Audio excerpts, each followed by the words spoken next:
Muito boa noite a todos, aos irmãos ligados a mais este trabalho do Centro Espírita Joana de Ângeles de Sarandi. É uma alegria muito grande retornarmos a este formato de bate-papo, hoje com o nosso time original. Fomos nós três que iniciamos neste formato já há alguns anos atrás, depois passaram a entrar outros convidados. Claudir Cardoso, do Centro Espírita Nossa Casa de Carazinho, e João Antônio Link, do Centro Espírita Paz, Amor e Caridade de Carazinho, atualmente na presidência da União Municipal Espírita de Carazinho, órgão de unificação. Então, como sempre fazemos em nossos trabalhos espíritas, iniciamos por uma prece, e é para esta prece, então, que convidamos nesse instante a todos, onde quer que se encontram, possamos fechar os nossos olhos, elevar o nosso pensamento ao alto, mentalizando a figura de Jesus, nosso amado querido mestre, agradecendo por essa oportunidade e pedindo que a espiritualidade maior possa nos inspirar em mais este trabalho, para que a mensagem possa ser muito bem trabalhada e que todos nós, onde quer que estejamos em nossos lares, possamos receber todo o suporte que a espiritualidade tem para nos transmitir. Que Deus e Jesus estejam conosco, que assim seja.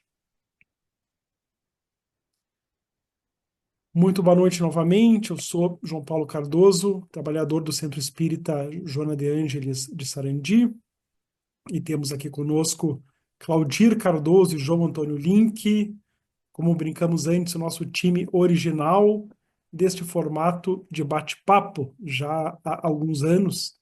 Aliás, desde a pandemia, né, este formato começou, trabalhando no último domingo de cada mês, temáticas do Evangelho segundo o Espiritismo.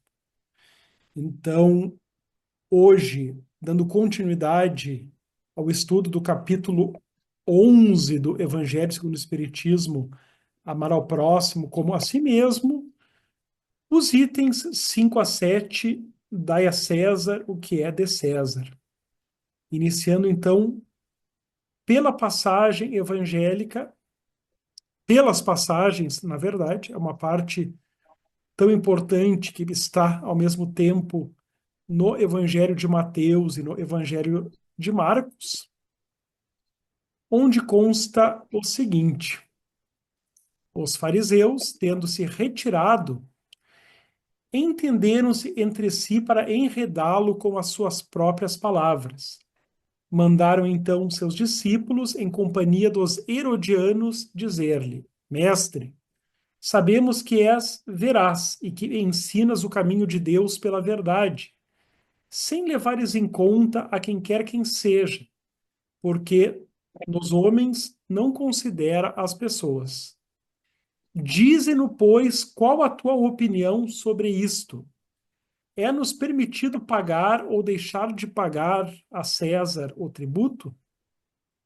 Jesus, porém, que lhes conhecia a malícia, respondeu: Hipócritas, por que me tentais? Apresentai-me uma das moedas que se dão em pagamento do tributo. E, tendo-lhe eles apresentado um denário, perguntou Jesus: de quem são esta imagem e esta inscrição? De César, responderam eles.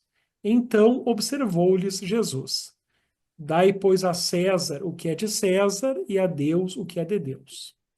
Ouvindo-o falar dessa maneira, admiraram-se eles da sua resposta e deixando-o se retiraram. Então tem aí material para muito debate, não é? Boa noite, Claudir. Microfone, Claudir. Boa noite, João Paulo, boa noite, João Antônio Link, boa noite a todos os ouvintes, todas as pessoas que participam da nossa live do Centro Espírita Joana de Ângeles, né? Com certeza, Jesus era muito sábio, né? E ele sempre procurava trazer até nós a responsabilidade que temos perante a vida, perante os nossos atos e nossas atitudes, e que nós devemos ter um equilíbrio, né? Um equilíbrio, sempre. O que é da terra, o que é do homem, a gente tem que saber levar com equilíbrio, mas temos que ter também sempre a questão de Deus em nós, né? Eu pelo menos entendo dessa maneira, né? Dai a César o que é de César. Faça o que tem que fazer do mundo, com consciência, né? Ah, não adianta querer fazer uma coisa de mais e outra coisa de menos. Vou fazer só o lado material e esqueço de Deus, não dá certo. Se eu fizer só Deus e esquecer o material, também não vai dar certo, né? Então, ele era muito sábio, né? Sempre foi, logicamente, o nosso mestre, né? Um equilíbrio aí para que a gente possa se manter sempre num caminho correto. Boa noite, João Antônio. Boa noite, João Paulo. Boa noite ao Claudir, aos amigos aí da Sociedade Espírita Joana de Ângeles de Sarandi. Mais uma vez, uma alegria podermos estarmos juntos. Uma boa noite a todos que acompanham essa live já há algum tempo aí, que depois também poderão estar acompanhando. Então, falar dessa questão de dar a César o que é de César e a Deus o que é de Deus, a gente anotou duas questões que o Emmanuel nos fala aqui em Mateus, e ele diz assim: o mundo é de Deus e somos de Deus, né? É nessa ideia de que nós somos esses seres espirituais, que criação de Deus, nesse processo de experiências, de vivências, nesse processo de evolução, e que precisamos viver no mundo material, né? Por necessidades de várias ordens, né?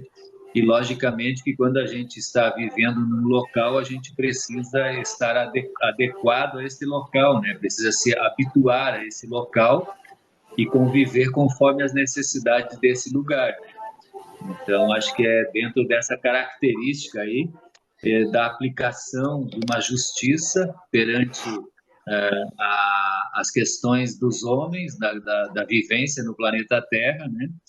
E as questões divinas, a questão da espiritualização e a questão da gente ter esse processo da ligação com os planos divinos, né? Com o reino de Deus, né? O mundo que é de Deus, né? É isto, né? E esse assunto no capítulo 11, né? Ele é trazido por Kardec com a temática evangélica no primeiro momento, que é o primeiro item, e depois alguns comentários de Allan Kardec, né? Primeiro, situando historicamente essa questão do tributo, né? É muito interessante para aquele momento histórico, que era o momento em que a Judéia, a Palestina, estavam submetidas ao poderio do Império Romano, eram províncias do Império Romano. Então, o pagamento dos impostos a César era uma questão que, naquela época, causava muita revolta naquele povo judeu submetido. Então, Kardec traz essa contextualização realmente do caráter de armadilha dessa pergunta que foi feita para o Cristo, né? E a forma como o Cristo contornou essa dificuldade e conseguiu dar essa lição de justiça que destaca Kardec, dando a cada um o que lhe é devido, né? É um conceito de justiça, como nós estávamos falando, que nos convida realmente a que atendamos às obrigações do mundo, mas sem esquecer da parte mais importante, né? Aliás, é equívoco a gente chamar de parte o que é a essência, o que é o mais importante, que é as questões espirituais da nossa essência espiritual. Não é, Claudira? O equilíbrio, né, João? É como a gente colocou antes, não adianta você querer, vou me isolar numa montanha, vou me tornar um monge, vou me tornar um eremita e vou me tornar puro, santo. Então, você está fugindo do mundo. Se a gente está no mundo para ter uma família, para viver em sociedade, né, para se ajudar uns aos outros, é sinal de que a gente tem que viver em sociedade, aceitando os outros, né, aceitando os outros como eles são, respeitando os outros, fazendo aos outros aquilo que a gente quer que os outros façam para a gente, não fazer aos outros aquilo que a gente não quer que os outros façam para a gente, ou seja, viver em sociedade. Então, eu não vou me isolar, vou ter um equilíbrio. Em contrapartida, é aquilo que a gente colocou de novo, né? Me materializo, só penso em dinheiro, dinheiro, bens materiais e esqueço o espiritual. O que adiantou? Você amealhou dinheiro, tesouros, mas tesouros que a ferrugem vão comer, né? Nós temos que ter os tesouros que nem a traça e a ferrugem vão comer, que é o tesouro do espírito. Então, Jesus era muito, muito sábio, né? Lançaram essa cilada para ele lá, mas ele se saiu muito bem, né? E ainda deixou para nós a lição. Mantenha o equilíbrio, viva em família, viva na sociedade como se deve ser vivida, com prudência, né, com honestidade, com sinceridade, espiritualizada. Ou seja, você tem que ser uma pessoa na sociedade espiritualizada. Ter Deus no teu dia a dia. Eu acho que no dia, trazendo para o dia de hoje, né? Ter Deus no dia a dia, você com Deus sempre no teu coração. João Antônio. Eu ia trazer essa ideia que eu anotei aqui, do Espírito Emmanuel, de uma mensagem que tem como título Jesus e César, e está no livro Coletânea do Além. E ele vai nos falar assim: o mestre, contudo, compreendia a necessidade das organizações humanas, exemplificou o respeito à ordem política, mas, acima de tudo, serviu ao reino de Deus, de que era representante e portador neste mundo de experiências provisórias, dirigindo seu evangelho de amor não só ao homem físico, mas essencialmente ao homem espiritual. E aí eu lembrei dessa questão, em especial a questão política, né, de que a gente precisa respeitar as questões, as decisões políticas, as decisões da democracia, as decisões que são decididas pela coletividade, né? Então a gente tem esses deveres para com o poder público, né? E lógico que a gente tem os direitos também, mas tem muitos deveres que nós temos para com as questões públicas, né? E nesse momento me parece importante que a gente possa enxergar isso e ver nas instituições judiciárias, né? Nas instituições dos governos mesmos, né?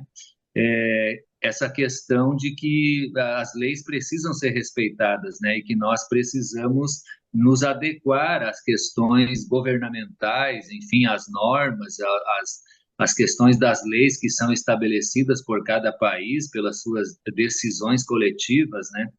E importante que a gente possa, então, cumprir com esses deveres que todos nós precisamos, o Claudir estava falando antes, e então os deveres para com a família, para com a sociedade, para com as autoridades, que é o caso aqui também, né?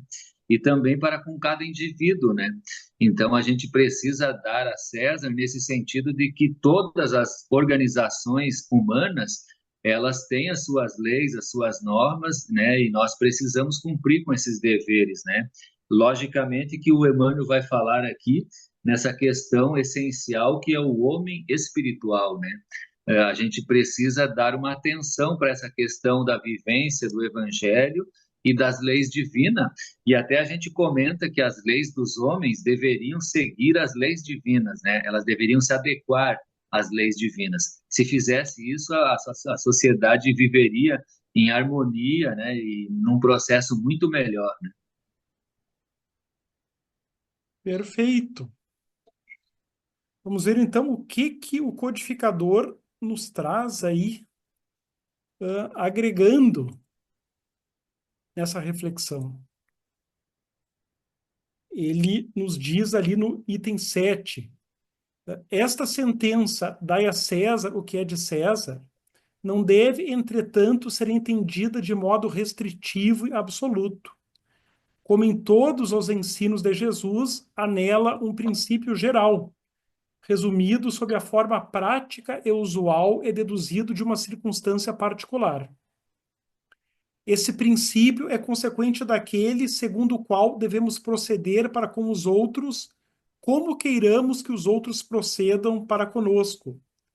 Ele condena todo prejuízo material e moral que se possa causar a outrem, toda postergação de seus interesses.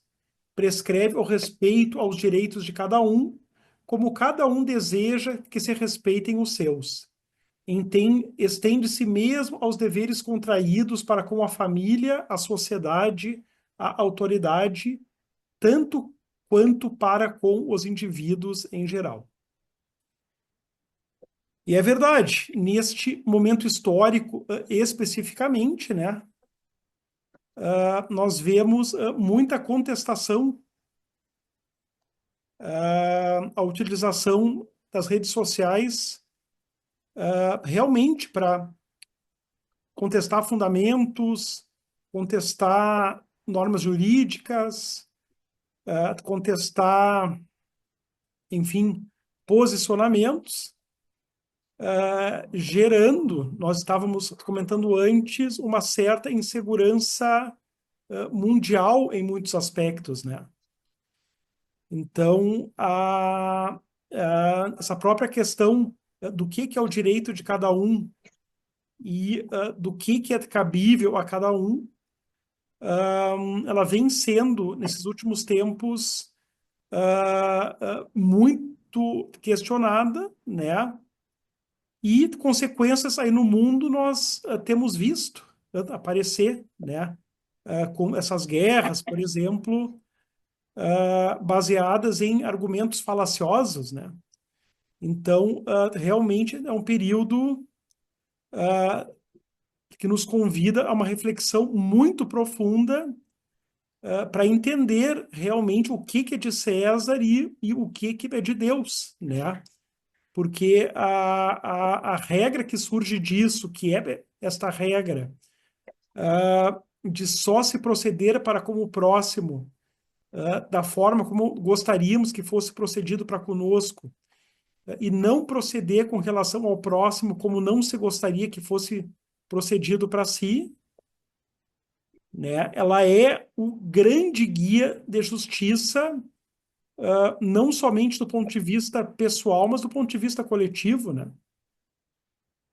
João Antônio, o que temos aí então para as conclusões?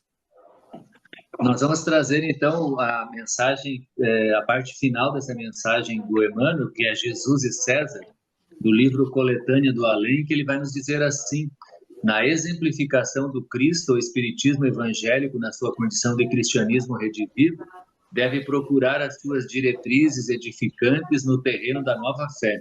As organizações políticas de natureza superior são sempre dignas e respeitáveis em todos os seguidores todos os seguidores do Evangelho devem honrar-lhe os programas de realização e progresso coletivo, acatando-lhes as instituições e contribuindo para o seu engrandecimento na esfera evolutiva, mas não se pode exigir da política de ordem humana a solução dos problemas transcendentes de ordem espiritual. Então, ele está dando essa ideia de que os homens, com as suas leis, eles contribuem, logicamente, com muitas questões na evolução, no crescimento da humanidade, né? Mas ele está dizendo que a questão do espiritismo na atualidade é que vai nos trazer essa ideia da transcendência das questões espirituais, né? E que nós sabemos que é a questão essencial. E aí ele vai finalizar dizendo: aos espíritas dos tempos novos, portanto, surgem lições vivas que não podem relegar ao esquecimento. E aí no finalzinho ele vai dizer aqui: aquele que auxiliou romanos e judeus, atendendo ao povo e respeitando as autoridades, dando a César o que é de César e a Deus o que é de Deus, ensinando, porém, que o seu reino ainda não é deste mundo. Então, a mensagem que Jesus nos deixou, dizendo que, lógico, o nosso mundo ainda não é perfeito, ele ainda precisa de muito aperfeiçoamento e a gente precisa ir aperfeiçoando as nossas instituições, né, políticas, econômicas, sociais, religiosas, para que a gente possa adequar de acordo com aquilo que nos auxilia no nosso crescimento e na nossa evolução, né? Perfeito. Perfeita a mensagem para esses momentos tão conturbados aí pelo mundo, né?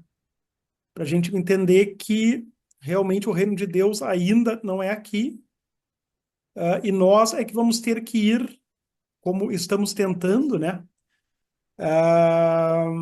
Construir esse reino de Deus aqui na Terra, mediante essa máxima da lei de amor, né? Não é por nada que essa temática do dai a César, o que é de César, está no capítulo 11, que tem como título Amar ao próximo como a si mesmo, porque as instituições humanas simbolizadas aí pelo César, pelo imperador romano, né, elas precisam ser aperfeiçoadas para que cada vez mais se tornem divinas. E tanto mais divinas serão, quanto mais as instituições e as pessoas e as coletividades praticarem essa norma máxima de conduta, que é somente fazer para o próximo aquilo que se espera que seja feito para si e jamais fazer para outro o que não se espera que seja feito para si. Daí sim é que nós teremos esse mundo novo, né? Esse mundo de regeneração. Até então, enquanto as convulsões acontecem, a gente precisa manter a nossa mente serena e o pensamento muito conectado no alto para receber a inspiração sob a melhor forma de cumprir, né, esses mandamentos, essas normas maiores. Até acho que nós teríamos que repensar que nada é nosso, tudo é um empréstimo, né? O verdadeiro mundo não é este, isso aqui é uma passagem. A verdadeira vida é a vida espiritual, essa que tem que ser levada em conta. Tá? Então é que a gente tem que fazer bom uso dos bens materiais, de tudo aquilo que nós temos, né, das autoridades que nos foi dado, tudo, temos que fazer um bom uso de tudo isso. Mas sempre nos lembrando que estamos aqui de passagem. Não temos que dar maior valor a essas coisas aqui, daí a César o que é de César, mas a Deus o que é de Deus, ou seja, a espiritualidade. Exatamente, né? E o tempo vai passando e vai chegando o momento de nós encerrarmos a nossa reflexão. Fazia alguns meses, né, que não fazemos um trabalho nós três juntos, então é sempre uma alegria muito grande voltar a trabalhar com vocês. E eu me despeço, então, com muita gratidão de vocês e de todos os que estão nos assistindo, né? Seja ao vivo, seja posteriormente, porque esse trabalho fica disponibilizado nas mídias sociais da Joana de Ângeles, esperando que a reflexão possa ser útil, nos auxiliando nessa difícil tarefa de nos equilibrarmos aí neste mundo tão cheio de desafios. Quem é que vai fazer a nossa prece final hoje? João Antônio? Pode ser comigo, é. Então eu passo para o Claudir se despedir e no finalzinho tu faz a prece para nós. Mais uma vez agradecer a Deus, a Jesus, a espiritualidade pela oportunidade que a gente tem de fazer essas reflexões, né? De fazer essas lives, essas mensagens, repensar, sempre repensar na importância da vida, da importância da nossa missão, daquilo que a gente tem, né? Tudo é um empréstimo, estamos aqui de passagem, Temos que procurar a cada dia que passa sermos melhores, como diz o João, né? Tratar os outros de uma maneira boa, fazer o bem, querer o bem, enfim. E como eu disse lá no início, né? Termos Deus no coração. Se nós vivermos no mundo, vivendo o mundo como ele é, enfrentando, trabalhando, fazendo o que tem que ser feito com consciência e com Deus no coração, com amor, né? Com uma consciência de quem nós somos e dos ensinamentos de Jesus, tudo, nós estamos evoluindo. E se todas as pessoas, como diz o João Antônio Link, pensassem assim, seríamos um planeta já evoluído, mas estamos no caminho. Né? Uma boa noite a todos, um bom final de semana. Muito bem, meus irmãos, então, trazendo uma pequena colocação do Emmanuel, da revista Reformador de dezembro de 1953, e o título é Os Minutos de Deus, e o Emmanuel nos diz assim no finalzinho: consagremos, pois, a Deus os minutos de bondade e harmonia que devemos improvisar em seu nome, em favor da comunidade dentro da qual evoluímos na luta cotidiana. E o Senhor, em sua magnanimidade imensurável, nos entregará a eternidade com libertação imperecível. Então, meus irmãos, com essa mensagem do Espírito Emmanuel, possamos nós agradecermos a Deus mais uma vez pela oportunidade de estarmos encarnados nesse momento no planeta Terra, passando por essas experiências dessa transição planetária em que vivemos tantas experiências com relação a mudanças na nossa sociedade, e que possamos buscarmos através da tua mensagem, do teu evangelho, essas luzes que possam iluminar e clarear os nossos caminhos, para que nós possamos ter o bom senso, a razão, o equilíbrio, a lucidez para percebermos aquilo que nós precisamos fazer durante o nosso processo desta experiência, e não esquecendo das nossas obrigações, dos nossos deveres maiores para com Deus, para com o projeto divino aqui na Terra, através do nosso Mestre Jesus, nosso guia, nosso modelo, aquele que exemplificou as maneiras pelas quais nós precisamos nos comportarmos e vivermos em sociedade, buscando sempre fazer o nosso melhor, aplicarmos as nossas boas ações no processo de crescimento e evolução e aperfeiçoamento dos nossos processos de crescimento e evolução coletivos. Agradecendo por mais esse dia, por tudo que temos recebido até hoje, agradecendo pelo nosso lar, pelo nosso trabalho, pela alimentação de todos os dias e pela Mãe Natureza que nos acolhe neste planeta, pelo sol que nos aquece, nos ilumina e nos energiza. Que nós possamos continuarmos te buscando e principalmente te encontrando na tua paz, na tua luz. Que assim seja. Assim seja. Muito boa noite. Boa noite.